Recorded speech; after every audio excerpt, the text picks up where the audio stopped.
enfermedades exantemáticas. Dale. La primera de las que nos habla es el parvovirus B19, o también conocido como eritema infeccioso, quinta enfermedad o megaloeritema. Este es causado por el parvovirus B19 y es una enfermedad propia de edad escolar, que es entre los 5 y los 15 años de edad, y predomina principalmente durante la primavera y el verano. Clínicamente, pues en las etapas iniciales se van a desarrollar leves síntomas así de resfriado común, como nariz congestionada, dolor de garganta, fiebre o dolores musculares. Ya después de 7 a 10 días van a presentar un exantema que va a evolucionar en 3 etapas. Dale a la siguiente.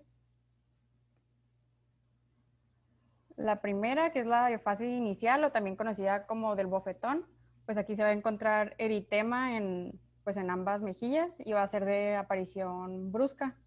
Después tenemos la fase intermedia, que aquí hay aparición de elementos maculopapulosos y eritematosos, sobre todo en el tronco y en extremidades. Y pues algo característico es que no suele haber afectación de las palmas ni de las plantas. Y ya la tercera fase, pues nos hablaba que aquí esta tenía como característica el aspecto de encaje o el reticulado sin descamación, que es como se ve en la imagen. Y este va a desaparecer en un periodo de alrededor entre 1 a 4 semanas. Y decía que era posible que volviera a aparecer durante el ejercicio o si hay mucha fricción en la piel. En cuanto a complicaciones, pues se ve principalmente artritis y artralgias. Y esto era sobre todo en las mujeres. Y ya como tratamiento, pues es sintomático y nos hablaba que para los niños, pues les dábamos paracetamol, sobre todo por la fiebre. Dale a la otra.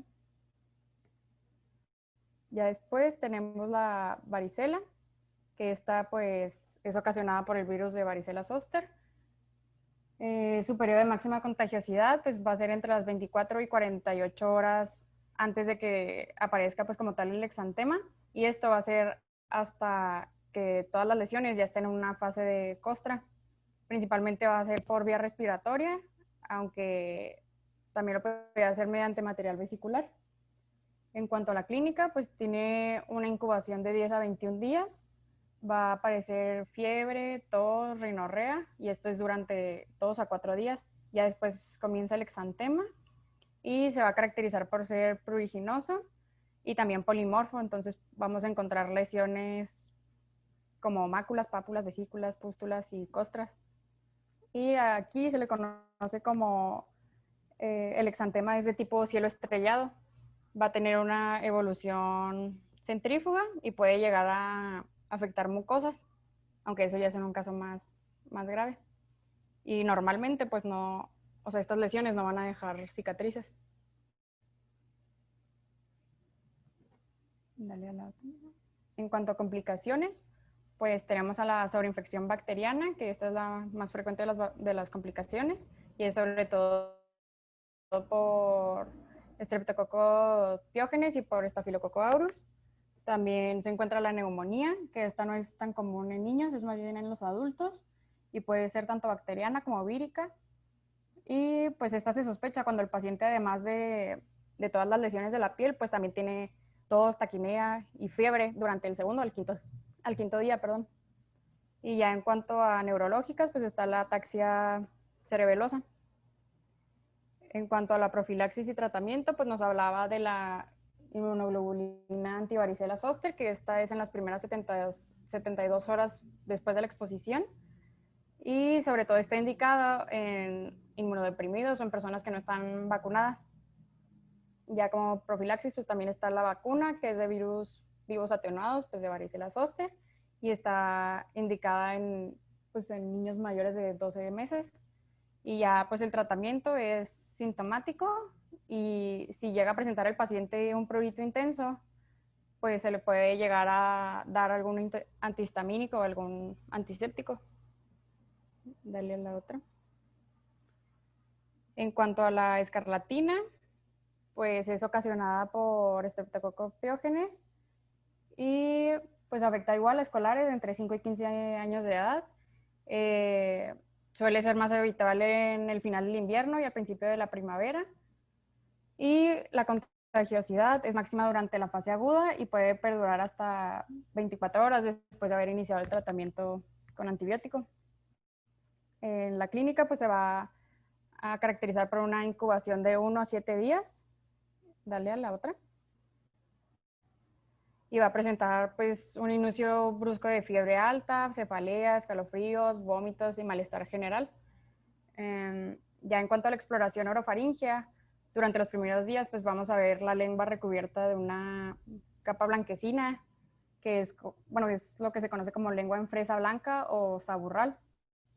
Y ya después, como hay una descamación, la lengua va a estar hiperémica, entonces ya la lengua se va a ver pues como aframbuesada o también conocida como lengua en fresa roja. Las amígdalas van a estar edematosas, hiperémicas y pues también van a estar cubiertas de un exudado, pero este es como de color blanco grisáceo. Y podemos llegar a encontrar linfadenopatías cervicales, que generalmente son dolorosas a la palpación. En cuanto al exantema, pues este es micropapuloso, que pues lo mencionaba que se palpa mejor que se ve, ya que va a tener pues una textura que lo describen como carne de gallina. Y en las zonas de pliegues podemos encontrar las líneas de pastilla, que son unas líneas hiperpigmentadas, pues que no van a, o sea, si generamos presión en estas áreas, van a seguir igual así como que rojitas. Esta sí puede llegar a afectar las palmas y las plantas. Y en la cara podemos encontrar unas lesiones que, bueno, más bien, las lesiones van a respetar el área de la cara, que es lo del triángulo nasolabial, y esto se le conoce como facies de Filatov, y generalmente se llega a resolver entre 3 a 4 días. Dale la otra. En cuanto al diagnóstico, pues se va a basar sobre todo en la clínica, y en el laboratorio pues podemos generar un frotis faríngeo con cultivo y pues vamos a encontrar la etiología. En las complicaciones, las que se ven principalmente son la fiebre reumática y la glomerulonefritis. Y como tratamiento podemos dar penicilina oral o amoxicilina oral, y esto es durante 10 días. Y ya si tenemos un paciente con alergia a la penicilina, pues podemos dar macrólidos o clindamicina. Dale.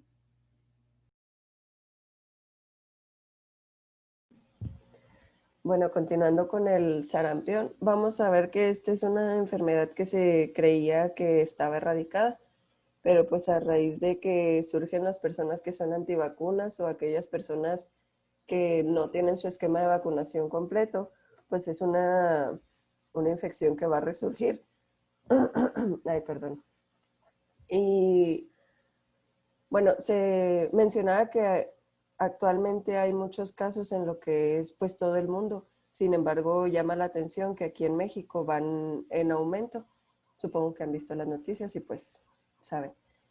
Nos menciona que esta es una enfermedad que pues no es, o sea, no es tan mortal, solo en pacientes que van a estar desnutridos, que tienen inmunodeficiencias, o en este caso también en pacientes adultos que ya habían tenido la infección.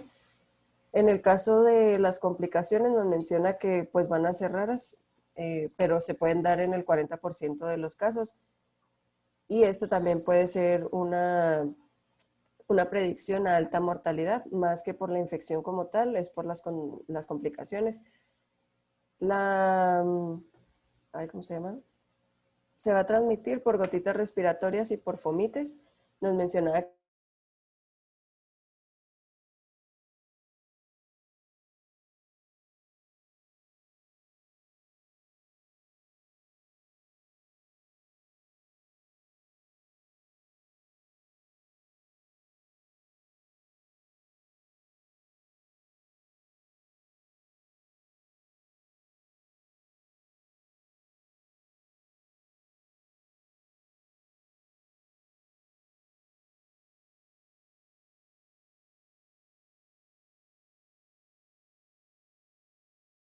vamos a empezar a notar lesión del epitelio respiratorio, que al momento de que se desprende porque pues se está dañando, es cuando esto va a propiciar que salgan bueno, que salga el virus y sea más contagioso.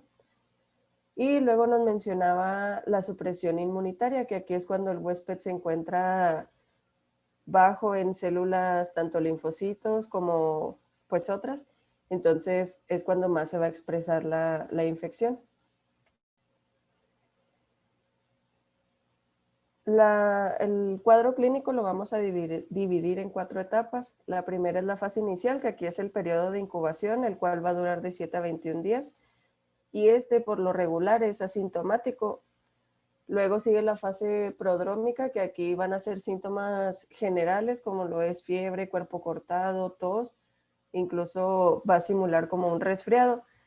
Luego comenzamos con la fase exantemática, en la cual ya vamos a poder ver, bueno, en un inicio las manchas de Koplik, que estas son patoneumónicas de la enfermedad.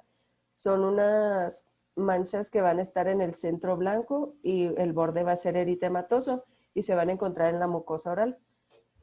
Pasando los días, vamos a encontrar un exantema maculopapular que va a ser confluente. Este va a empezar de cabeza hacia pies y se va a ir retirando de la misma manera en que empezó. Es decir, si empezó, bueno, empieza en cabeza, se va retirando de ahí y no va a respetar palmas ni plantas, que esto es importante para distinguirlo de otras enfermedades exantemáticas.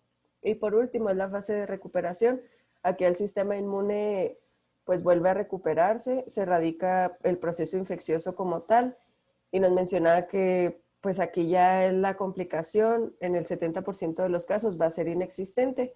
Nos mencionaba que ya en esta fase es cuando el sistema inmune empieza a crear memoria, pero nos decía que esta memoria no es para toda la vida como en otras enfermedades exantemáticas, por lo que puede haber riesgo de reinfección en la edad adulta, que es poco frecuente, pero puede pasar.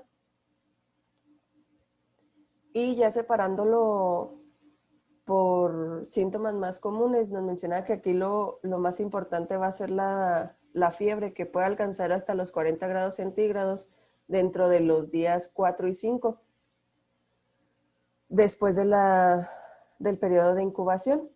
Luego, pues se va a presentar lo que es el exantema ya en los últimos días, pero por ejemplo la tos se muestra pues dentro o sea, de la mitad de la enfermedad como tal.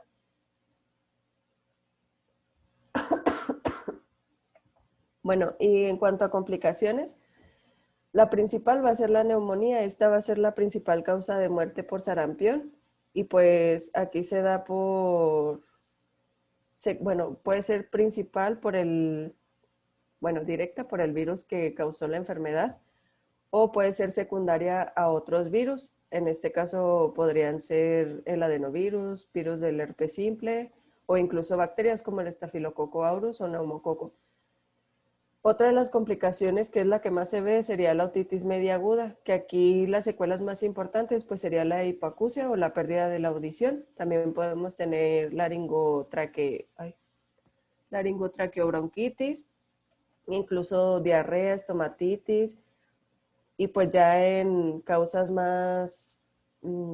pues más raras podríamos encontrar lo que es la encefalitis, que esta se da pues más en los pacientes adultos, o incluso la queratoconjuntivitis.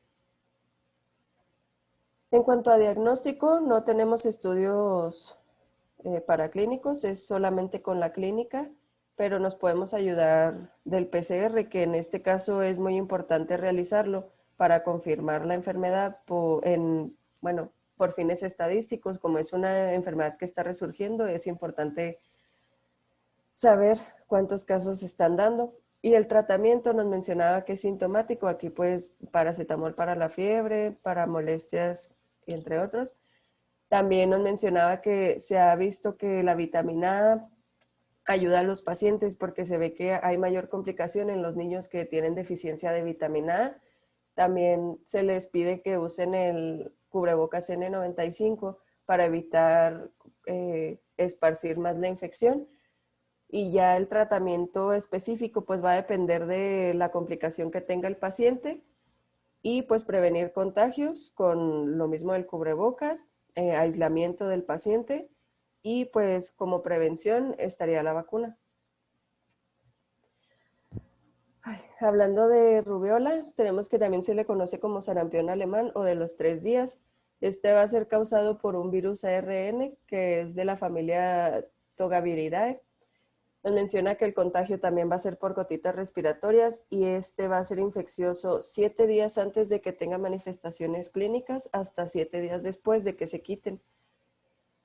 Y nos mencionaba como fisiopatología que va a ocurrir primero la infección de las vías respiratorias superiores, luego va a invadir los ganglios linfáticos locales. Esto va a ayudar a la replicación. Se hace lo mismo, una diseminación hematógena, una replicación máxima, que aquí es cuando ya se muestran las manifestaciones clínicas, y ya de aquí pues va a afectar a diferentes células y tejidos, que es lo que nos va a dar pues las complicaciones o los síntomas como tal.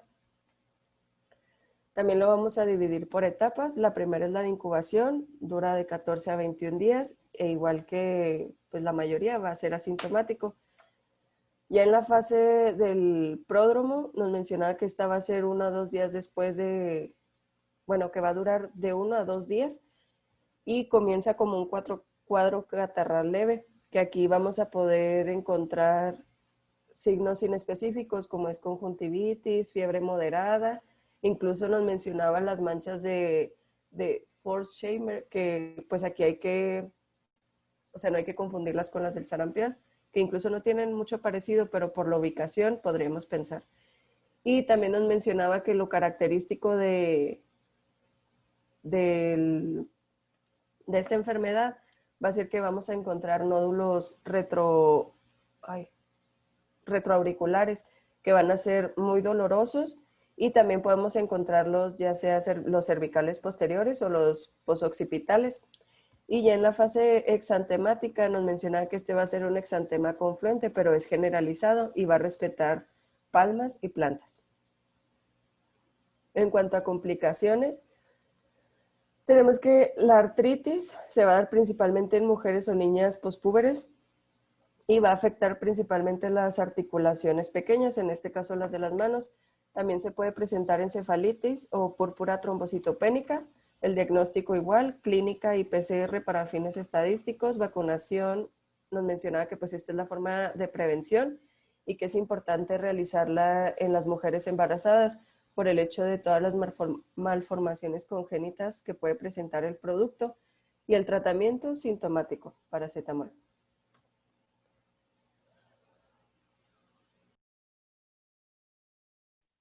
Y bueno, continuaríamos con la rociela, perdón. También es llamado exantema súbito o sexta enfermedad. En cuanto a su etiología, pues está principalmente debido a infecciones por herpes virus del tipo 6, pero nos mencionaba que hay ocasiones en que se dan casos secundarios por el virus del herpes 7. Principalmente se dan niños menores de 2 años, y pues algo así como para que no se les olvide es que pueden decirle exantema, o sea que es el 6 principalmente, y súbito. ¿Leas?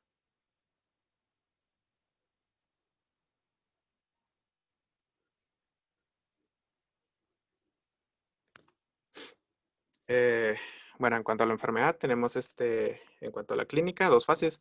La primera es una fase febril en la cual el paciente pues, va a tener una fiebre muy alta y va a tener un buen estado de general. Ya en la segunda fase es la fase exantemática, aproximadamente va a ser como unas 24 horas, y ya en esta el niño se va a volver a febril, pero es de manera súbita, o sea, pierde completamente la fiebre, y de aquí aparece el exantema pues peculiar, que es el máculo papuloso rosado en los troncos y en las extremidades superiores principalmente. Para llegar al diagnóstico, pues básicamente es mediante la clínica, que pues tienes que ver el paciente que tuvo la fase febril y después la fase exantemática, así como las lesiones características que estamos viendo en la imagen.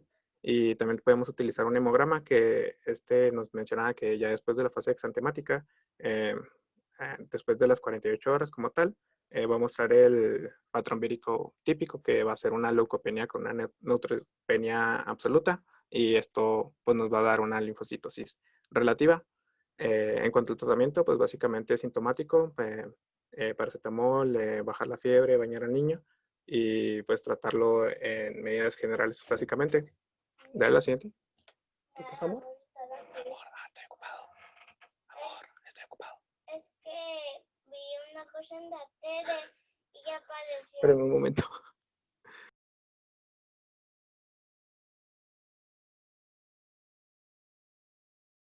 Nucleosis infecciosa. Este es por el virus del Epstein-Barr y hay de dos tipos. Puede ser el tipo 1 o el tipo 2. Principalmente las infecciones van por el tipo 1 hasta en un 85% y pues ya los tipo 2 son el resto de los casos. Nos menciona que en realidad la población mundial tenemos infección o podemos tener infección hasta el 95% de toda la población, entonces pues básicamente todos lo tenemos, pero pues no por eso se da la misma esta enfermedad.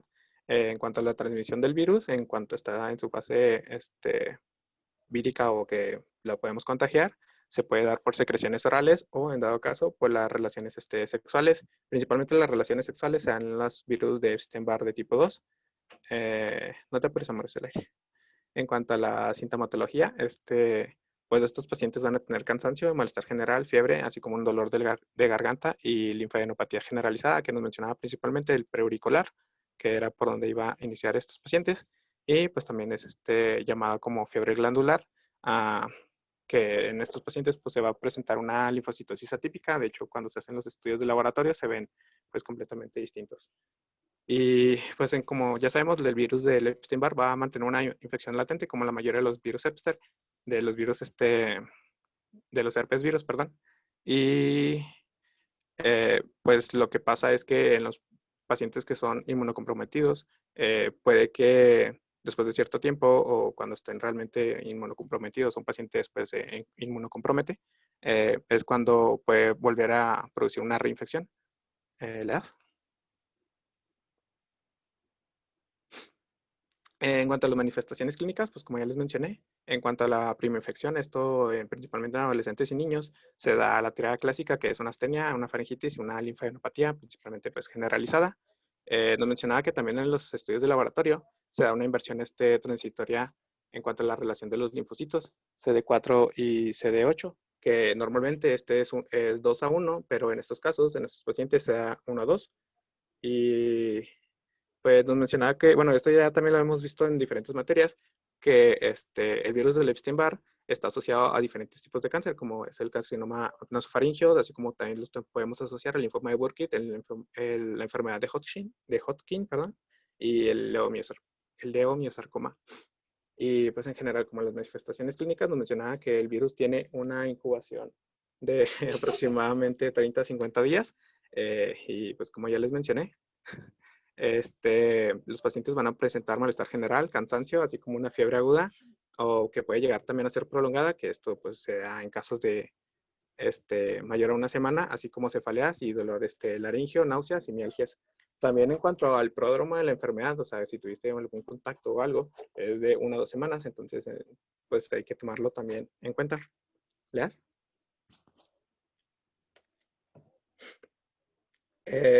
Bueno, en cuanto al diagnóstico, nos mencionaba que en sí, pues la sospecha clínica, más la linfocitosis atípica en la sangre periférica, en los estudios de laboratorio, nos van a llegar al diagnóstico. También se puede realizar la prueba con anticuerpos. Estos pueden ser los anticuerpos heterófilos, que son los anticuerpos de Paul Bunel, o también con anticuerpos específicos para el virus de Epstein-Barr como tal. También se puede realizar un cultivo de las secreciones que va a requerir de aproximadamente entre 4 o 6 semanas. Y pues, como tal, nos mencionaba que cuando ya tenemos el virus, como les dije, lo que pasa es que se mete en la célula y va a inmortalizar las mismas células. Entonces, pues esto va a quedar latente sobre las mismas células que ya infectó. Para el tratamiento de la mononucleosis, pues como tal no existe un tratamiento específico, pero pues base en los pilares que podemos dar de tratamiento, pues es para sindromáticos, que pues va a ser una mayor ingesta de líquidos y nutrientes, así como podemos utilizar AINES y paracetamol en dado caso del dolor o fiebre, pues para el dolor faríngeo, así como un reposo dependiendo del paciente si realmente tiene un cansancio o un malestar general bastante alto. En cuanto a los anticuerpos, nos mencionaba que principalmente dentro de las 2 primeras semanas es cuando se van a hacer el pico, entonces básicamente la primera semana no sirve hacer el uso de los anticuerpos, sino que tiene que ser aproximadamente como a las 2 semanas, cuando ya llega al pico alto, entonces ya te van a salir en los laboratorios. Leas.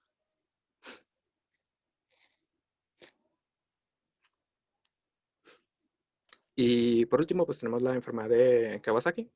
También esta es mencionada como el síndrome mucocutáneo ganglionar o la enfermedad del beso. No, la enfermedad del beso es mononucleosis, perdón. En cuanto al síndrome, pues va a ser también, pues va a ser una vasculitis sistémica que va a afectar principalmente a niños de menores de 5 años, aproximadamente entre 2 y 5 es donde se da. Y eh, la etiología nos mencionaba que realmente es desconocida, no se sabe, pero la teoría que más se acepta es la secundaria a daños por superantígenos. Y dentro de estos superantígenos nos mencionaba el coronavirus humano de tipo New Haven, es el que así como que más se asocia a esta enfermedad. Y como podemos ver en las imágenes, pues básicamente son las manifestaciones clínicas. Le das a la siguiente. Oye, ten cuidado, no te acerques. Tenemos un montón de manifestaciones clínicas que podemos observar, como lo son característico en esta enfermedad es la fiebre alta, que puede llegar a ser a mayor a 5 días de evolución, y estos pacientes van a tener realmente un mal estado general. Y también en estos pacientes se pueden observar, como se ve en la imagen, la B, es la conjuntivitis bilateral, que puede llegar a ser no supurativa, y esta principalmente tenemos la característica que no presentan fotofobia.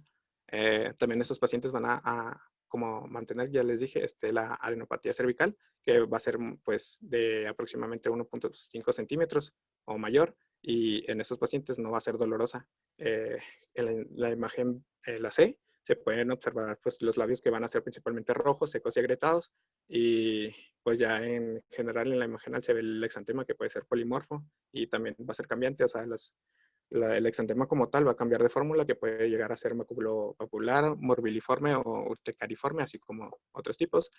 Y pues también se va a presentar el eritema palmoplantar, que pues esto después, con el tiempo de aproximadamente como una semana, los pies y las manos se empiezan a volver edematosos, tumefactos y dolorosos. Entonces es una característica bastante como la podemos observar en la imagen en la D y en la E. Y dale. Bueno, en cuanto a la fase tardía de la enfermedad, que es entre aproximadamente la primera y la tercera semana, después de estas manifestaciones que les estuve mencionando, se da la descamación cutánea en las puntas de los dedos, así como en las palmas y en las plantas de los pies. Y pues también se va a ver asociado con iridociclitis, así como una irritabilidad y una afectación articular. Nos mencionaba que en estos pacientes creo que es una de las características más importantes, porque pues, los niños se ven afectados a nivel cardíaco, y es lo que debes de tratar y debes de checar, porque en aproximadamente el 15 al 25% de los pacientes que no se tratan correctamente, que no son tratados realmente, se da una afección cardíaca. También, como pudimos observar, puede aparecer una vasculitis coronaria dentro de las primeras 2 horas, entonces tenemos que ver a los pacientes porque pueden llegar a formar unas aneurismas con una característica en especial, que son las cuencas en rosario. Y pues ya como vemos en la imagen, son las formas del diagnóstico y la manifestación clínica que se puede dar. ¿Leas?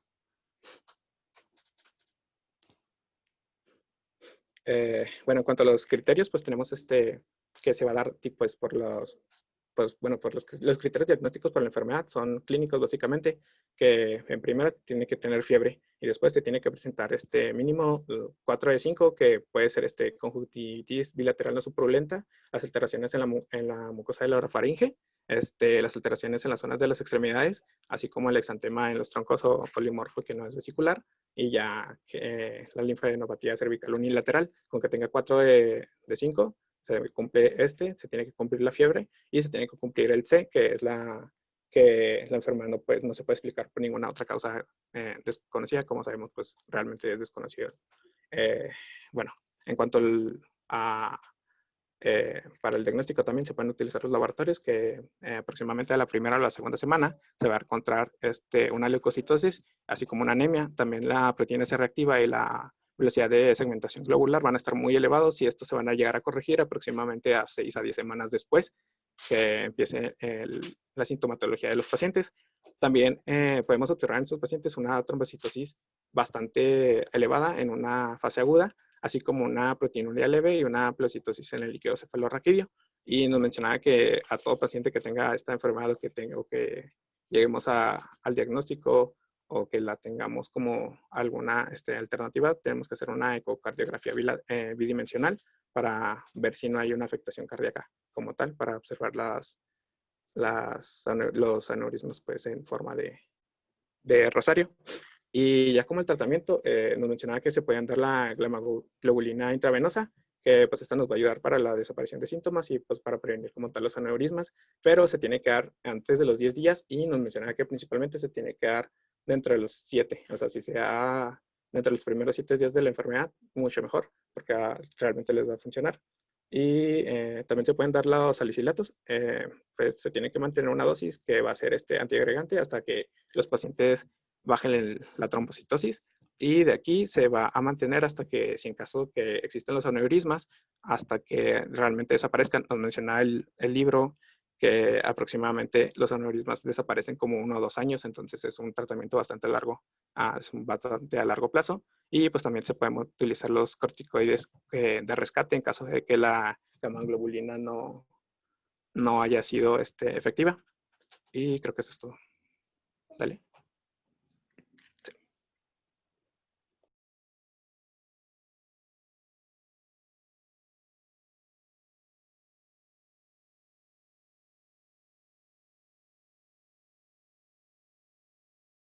Comenzar con las infecciones de transmisión sexual. Primero, como antecedentes, mencionaba que estas enfermedades ya se han pues visto anteriormente, por ejemplo, en los manuscritos médicos de la China antigua, en la que mencionaban estas enfermedades como una úlcera corrosiva. También mencionaba el Antiguo Testamento, empezaba a describir las lesiones genitales, y también en algunos textos médicos árabes, romanos y de la Grecia antigua.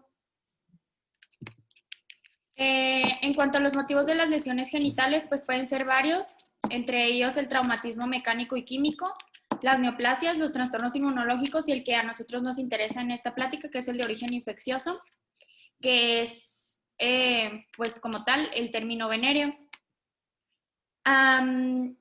Bueno, en cuanto a la etiología de las infecciones genitales, pues como ya lo mencioné, las infecciones de transmisión sexual pueden ser sífilis, ya sea primaria o secundaria, el virus del herpes simple tipo 1 y el 2, el chancroide, el linfogranuloma venéreo, también el granuloma inguinal, el papilomavirus humano, Sarcoptes scabiei y el molusco contagioso. Y pues también las infecciones que no son transmitidas sexualmente, como por ejemplo la foliculitis, la tuberculosis, tularemia, histoplasmosis y la cándida. También tenemos las lesiones genitales que no van a ser venéreas, que son todas las que marca el cuadro. Y pues mencionaba que el empleo del término venéreo va a ser en relación con un proceso patológico, y se va a remontar hasta el siglo XV. Y pues esto más que nada surgió del latín venerius o Venus, que va a ser relativo a la sensualidad o al acto sexual. Las lesiones genitales, pues la mayoría van a ser transmisibles. Pues, ¿qué quiere decir? Que de una persona a otra por contagio, ¿no? También estas pues no solamente representan un problema para la persona que la va a aportar, sino a nivel general, como pues el problema de salud pública. Y en una misma infección genital pues puede encontrarse más de un agente patógeno. En cuanto al aspecto morfológico de la lesión, pues puede diferir ampliamente de una presentación clínica a otra, incluso aunque el microorganismo causante sea el mismo. Y mencionaba que los defectos epiteliales inflamatorios característicos de estas enfermedades parece que favorecen la transmisión de otras enfermedades como el del VIH. En cuanto a la forma de presentación, nos mencionaba que los pacientes se presentan con una lesión genital de nueva aparición y con el antecedente de relaciones sexuales recientes. Y esto pues principalmente con una pareja sexual nueva o pues con una persona en la que se pueda sospechar que tenga algún tipo de enfermedad venérea. Y pues mencionaba que hay que tomar en cuenta el tiempo de incubación, porque supongamos que una persona tiene una relación sexual con una persona y presenta algún tipo de infección o de inflamación a los 2 días. y pues esto no es posible. En realidad las enfermedades venéreas tienen un tiempo de incubación que es un poco más prolongado. Estas lesiones de instauración aguda, normalmente son de origen traumático. Sí pueden pasar, pero no como tal que sean infecciosas. Y pues mencionaba que las lesiones recurrentes tras el uso de preservativos pues también pueden indicar la existencia de un tipo de alergia al látex, y pues que esto nos puede generar un edema y eritema genital, que va a ser más generalizado, y no tanto como una lesión papular o ulcerativa focal, que pues es más característico de las infecciones de transmisión sexual. Mencionaba, rápidamente sobre el virus del herpes simple, que pues va a presentar historia de lesiones genitales recurrentes con o sin disestesias previas al desarrollo de las lesiones. Va a ser más frecuente el virus del herpes simple 2, que más que nada va a ser el que nos va a generar lesiones genitales, y va a ser más infrecuente el virus del herpes simple 1, pero sí se puede presentar. En cuanto a esto es una enfermedad ulcerativa crónica y va a estar caracterizada por múltiples brotes sintomáticos, separados por periodos de latencia durante los cuales el virus se localiza en los ganglios de la raíz dorsal. Entonces, como ya lo mencioné, pues el virus del herpes simple 2 van a ser los genitales, y el 1 van a ser más que nada los que son orales. Bueno, ¿qué factores son los que influyen? Pues principalmente el huésped, que si está inmunocomprometido o si tiene un sistema inmunológico que sea pues resistente y que pueda atacar este tipo de infecciones. También pues los pacientes con dermatosis no infecciosa persistente, porque mencionaba que por ejemplo los que tienen eczema o algún tipo de enfermedad de dermatosis subyacente pues van a ser más propensos también a desarrollar este tipo de infecciones. Y pues el empleo reciente de fármacos, porque estos también nos pueden generar erupciones en la piel que podemos llegar a confundir. Mencionaba también sobre la balanitis candidiásica, que por ejemplo esta en los varones se relaciona con inmunosupresión y también con contagio con una persona con candidiosis vaginal y también con la diabetes.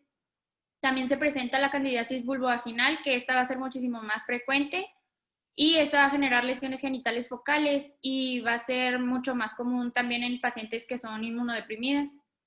Y también mencionaba las enfermedades autoinmunes, como por ejemplo la artritis reactiva aguda, la enfermedad de Crohn o el síndrome de Behçet. Y mencionaba también, por ejemplo, que algunas de las cosas que vamos a observar, pues va a ser, por ejemplo, el chancro de la sífilis y los, ¿cómo se llaman estos? Los papilomas, las verrugas genitales. Y bueno, en cuanto a las manifestaciones clínicas, pues vamos a ver que varían en su localización.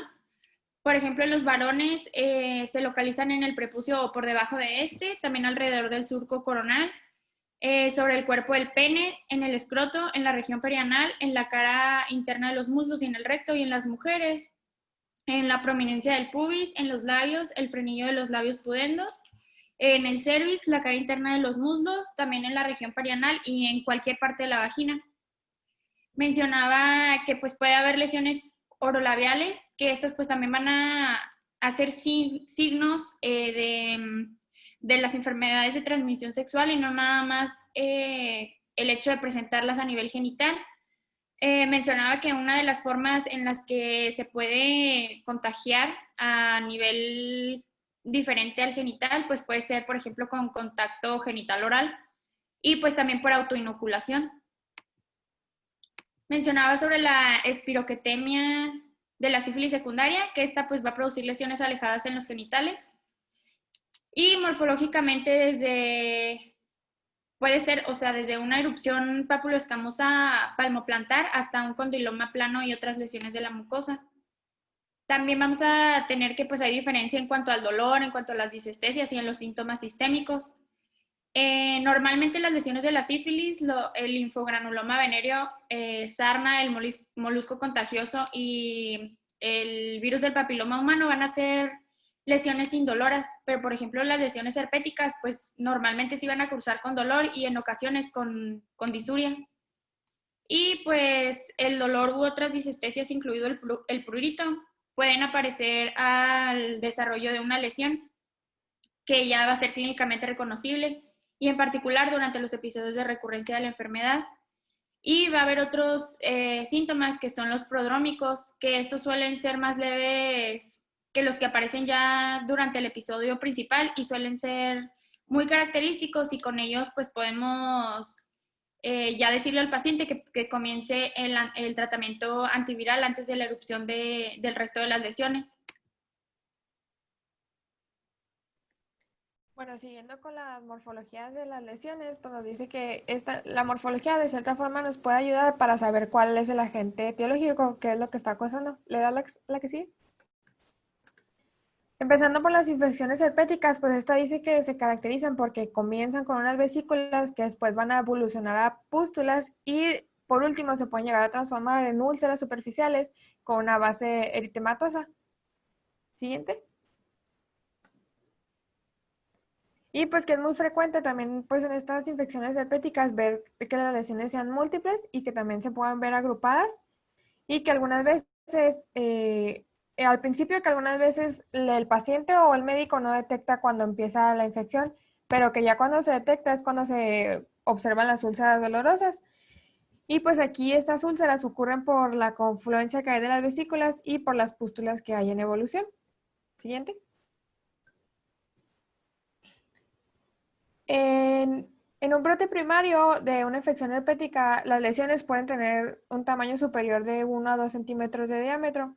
Y dice pues que hay hay dos formas o cosas que pueden pasar. Por ejemplo, en un paciente inmunocomprometido, ya sea un paciente trasplantado que recibe medicación inmunosupresora o que está infectado por VIH, pues sus lesiones puede tener una ulceración genital herpética muy importante, ya sea por primoinfección o por recurrencia.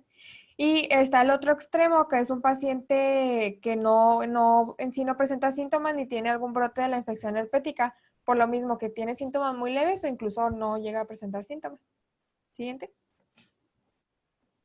En la sífilis, pues aquí los chancros sifilíticos se van a caracterizar porque son solitarios, van a ser lesiones redondeadas, van a tener de 1 a 2 centímetros de diámetro y sus bordes van a ser indurados a la palpación. Y lo que cuando se llega a presentar una úlcera, la base de la úlcera no va a tener material exudativo pero se puede llegar a veces sobreinfectar por bacterias y empieza pues a presentar material. Siguiente. En las lesiones de las sífilis secundarias no se parecen tanto al chancro, pero van a aparecer lesiones maculares pues de un tamaño más pequeño y pues en cualquier región anatómica del cuerpo. Y después pueden presentar también alguna descamación alrededor del área. Y también pueden presentar pápulas pigmentadas. Otra característica de la sífilis secundaria es que en las zonas que son húmedas y calientes, ya sea como las nalgas o la región genital, pues se va a presentar los condilomas planos, que estos son nódulos húmedos y elevados o de placas pues que están concentrados ahí los treponemas y son las lesiones pues que son más infecciosas. Siguiente. En el chancroide, pues en tamaño es similar a los chancros sifilíticos, pero va a ser una lesión de bordes irregulares y socavados. Aquí la base de la úlcera va a ser necrótica y sí puede presentar exudado purulento. Y a diferencia del chancro sifilítico, se le puede conocer como chancro blando, porque su induración pues es menos prominente. Y pues otra característica que tiene es que va a ser una lesión única, pero en algunos casos puede llegar a haber lesiones múltiples. Siguiente. En el granuloma inguinal, se va a caracterizar porque presenta pápulas o nódulos subcutáneos y estos pueden llegar a ulcerarse, perdón. Y en el proceso ulcerativo, pues va a ser hipertrófico y carnoso y también puede llegar a sangrar con facilidad. En el granuloma, la destrucción tisular va a ser muy extensa E incluso también en el granuloma se puede llegar a ver edema vulvar y fimosis. Y pues otras variantes del granuloma anguilar es que haya úlceras necróticas muy profundas o alguna lesión cicatrizal que pues esté seca. Siguiente. Otra enfermedad pues va a ser el linfogranuloma venéreo o también se le conoce como enfermedad de Nicolas Durán-Fabré. Y esta pues es por Clamidia trachomatis, principalmente por los serotipos L1, L2 y L3. Va a ser una pápula pequeña o una úlcera con aspecto herpetiforme, va a ser asintomática y también puede llegar a presentar una linfadenopatía inguinal dolorosa, que es principalmente por lo que va a consultar el paciente. Siguiente. Después tenemos el virus del papiloma humano, que se va a caracterizar por pápulas planas y que llegan también a ser condilomas acuminados. Los condilomas pues, van a ser masas de gran tamaño, pedunculadas y verrucosas, que pues van a llegar a tener forma de coliflor. La mayoría de estas infecciones por VPH van a ser asintomáticas y pues las lesiones pueden oscilar entre pápulas planas o pueden ir creciendo de tamaño hasta llegar a lo que vimos, lo que son los condilomas. Siguiente.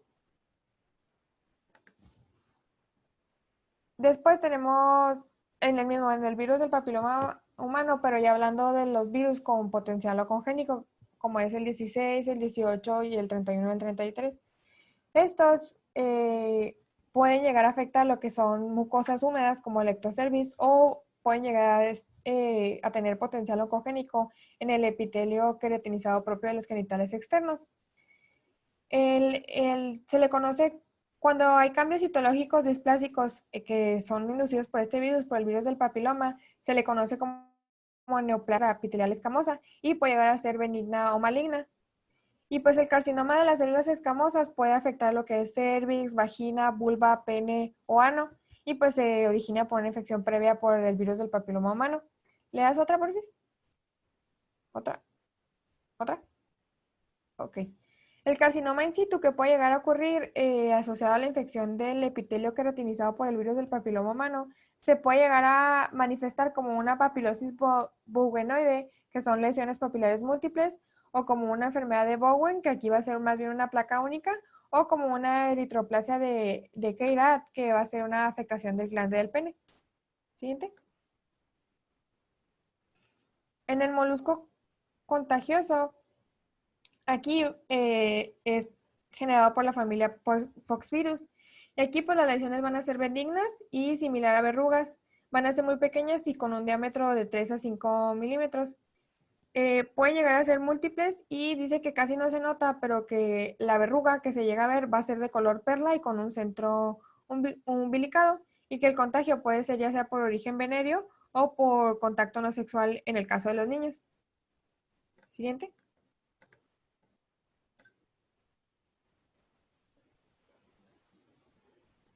Siguiente, porfis. Espérame tantito, se me trabó. Ok.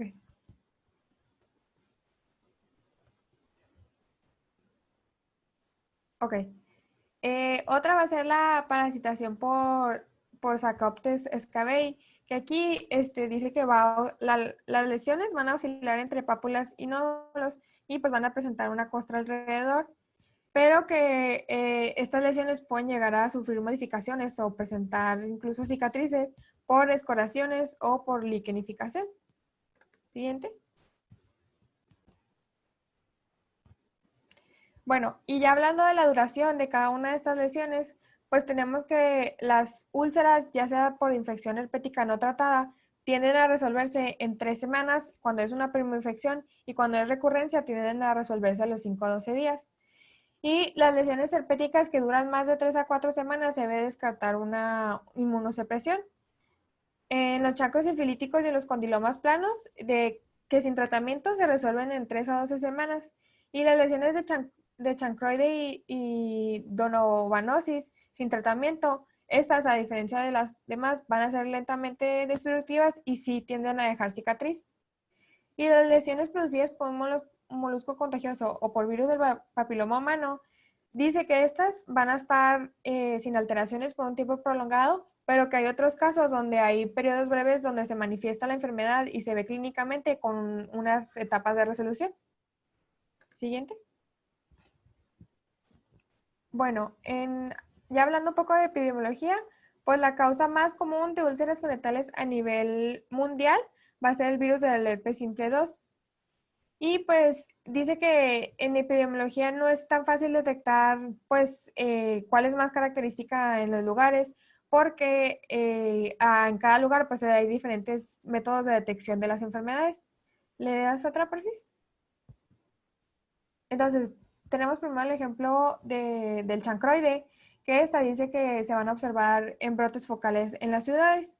¿Otra, porfis? En el virus del papiloma humano, pues esta va a ser la infección de transmisión sexual más frecuente en Estados Unidos, pero que por la ausencia de pruebas serológicas muy confiables, pues el diagnóstico de infección pues está muy subestimado. Siguiente.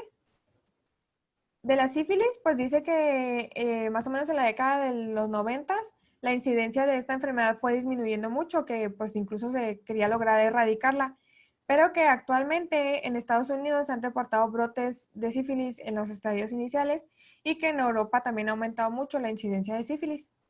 Siguiente. Del linfogranuloma venéreo, pues que este es más común en las regiones tropicales y subtropicales. ¿Y otra, por favor? Y de la donovanosis, del granuloma inguinal, que este va a ser endémico de lugares como Nueva Guinea, pero que también puede ser endémico en el sur de África, en la India, en el Caribe y en Sudamérica. Siguiente.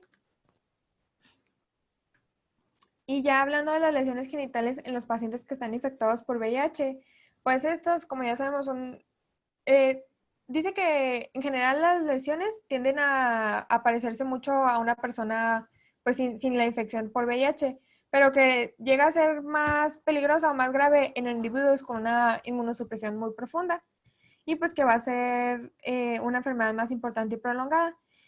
Y, por ejemplo, en los condilomas acuminados dice que en un paciente con VIH se ha visto que tienden a ser más progresivos, a más persistentes y de mayor tamaño.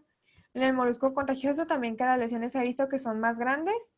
De las úlceras herpéticas primarias y recurrentes que pueden afectar zonas extensas del perineo, que el dolor que tiende a causar el herpes en los pacientes con VIH tiende a ser más debilitante, que incluso tienen que ser hospitalizados y pues que las lesiones van a persistir más de 2 o 3 semanas.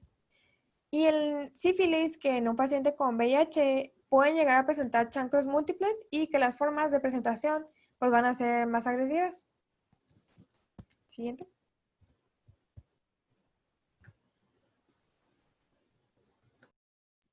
Bueno, y ya para terminar el tema, vamos a ver pruebas y tratamiento. Entonces, bueno, en las pruebas de laboratorio, bueno, primero nos menciona la microscopía. Bueno, hay algunos microorganismos que han estado comentando mis compañeras que sí se pueden ver en microscopio. Por ejemplo, tenemos ahí la imagen de Klebsiella y también de Haemophilus ducreyi, que pues como que tienen una forma característica y a veces se pueden reconocer. Pero también el libro dice que muchas veces también, o sea, que la prueba es sensible a quien la haga. O sea, hay personas que pues están calificadas y lo reconocen fácilmente y según la habilidad y la experiencia, y hay otros que no. Entonces puede ser que sea fiable, pero puede ser que no. Entonces en algunos casos no se utiliza la microscopía como tal.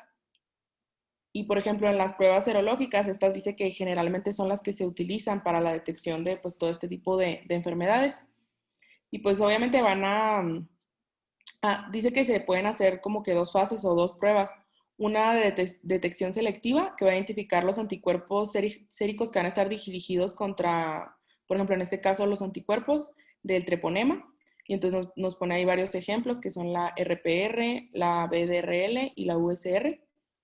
Y también se puede hacer el diagnóstico por la detección de anticuerpos frente a los antígenos treponémicos, por ejemplo, en este caso. Y pues ahí nos ponen también algunos ejemplos. Dice que también hay algunas enfermedades en las que puede dar el fenómeno de prozona, que bueno, de hecho ya lo habíamos comentado creo en otra clase, que es cuando está tan alto el contenido de anticuerpos, por decirlo así, o de antígeno más bien, que da falso negativo. Entonces, en este caso, la prueba se tiene que diluir y ya cuando se diluye, pues ya da un positivo normal. Esto se puede hacer en casos de que, pues sepas que, por ejemplo, es una sífilis y pues tú lo veas clínicamente y nada más hagas la prueba serológica como para, pues, el diagnóstico y que salga negativa. Entonces, pues puedes pensar en este tipo de cosas y se puede diluir la prueba. También se usan las pruebas de inmunoensayo enzimático y de hecho, pues últimamente se han utilizado mucho más que las pruebas serológicas. Y bueno, pues ya en casos especiales se puede usar la PCR cuando alguna de las pruebas falle o cuando quieras, pues, mayor exactitud.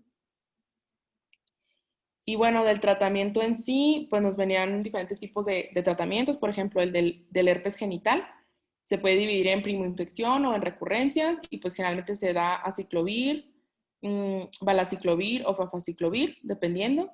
Y pues bueno, ahí vienen las dosis y el tiempo en el que se deben dar. También, por ejemplo, está el de la sífilis. Pues como sabemos, se usa, la sífilis se ha tratado pues desde hace mucho tiempo con la penicilina G benzatínica, que pues es como que la que ha dado mejores resultados.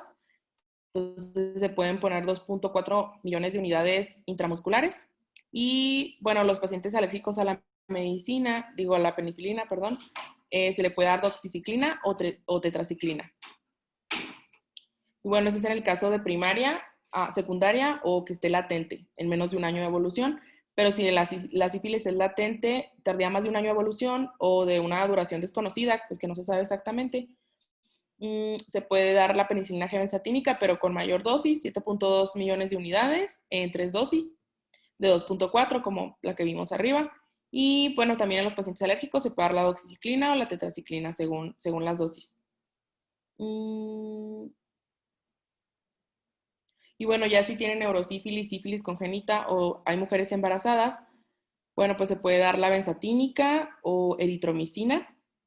Y bueno, pues ya depende de cada caso. Por ejemplo, si es posparto, pues puede darse doxiciclina.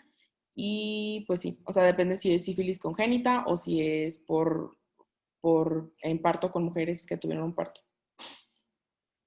Y bueno, también viene el tratamiento de las gonocócicas no complicadas, que se puede dar ceftriaxona, y la alternativa es cifixime. Y pues si son alérgicos a la ceftriaxona, se puede usar, por ejemplo, la gentamicina.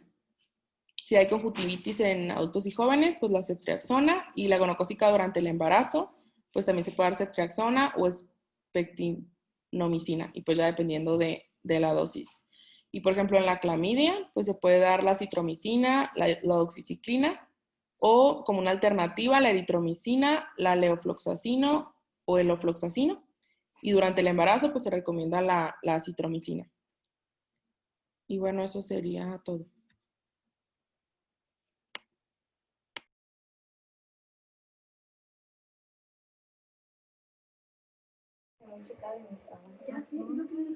¿Qué más, Marco? Es todo el tema, ¿no, Marco? Sí, es todo por hoy, doctor. ¿Sí? ¿Qué nos tocaría la próxima? Sigue fiebre, en infecciones y tuberculosis. Bueno, yo creo que tuberculosis hay que sintetizarlo porque es mucho, ¿no? Sí, doctor. Ahorita vi a la doctora Vaquera, pero aún no sabe del examen, porque ayer me preguntaba Azucena, todavía no sabe. Pero lo que sabemos es que para el 20 de noviembre, antes de esos días, ya debe haberse hecho el examen porque hay que traer calificaciones. Ustedes empiezan su internado en diciembre, ¿verdad? Sí, algunos empiezan desde diciembre. Entonces, ya me volteé para allá. Entonces, así le hacemos pues el otro jueves ya. Sale, doc. Me dijo Azucena. Ok, doctor. ¿Qué pasó, doctor? Que me dijo Azucena que también ella está subiendo las pláticas a la plataforma. Sí. Sí te había comentado, o tú me comentaste, ¿no? Sí, yo le dije, doc, estamos subiendo los dos las pláticas. Ah, bueno. Bueno, pues ahí estamos, Marco, muchachos.